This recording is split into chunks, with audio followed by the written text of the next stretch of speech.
பாவத்தை எல்லாம் ஆமா அதனால பாவி பாவி நினைச்சிட்டு இருக்காரு. அப்படி நினைச்சிட்டு அதெல்லாம் பார்க்க முடியாது போல.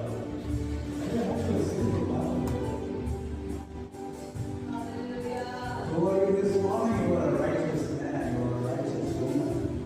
பரிசுத்தவான்களே, இதை பாசம் நல்ல தப்பு பண்ணிக்கிறீங்க, இருந்தாலும் நீங்க பரிசுத்தவான் தான்.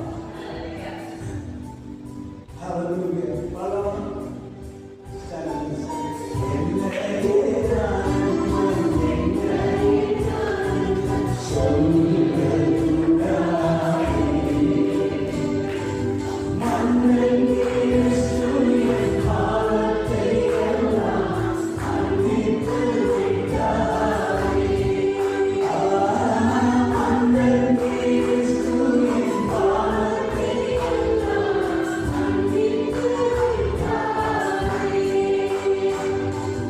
Oh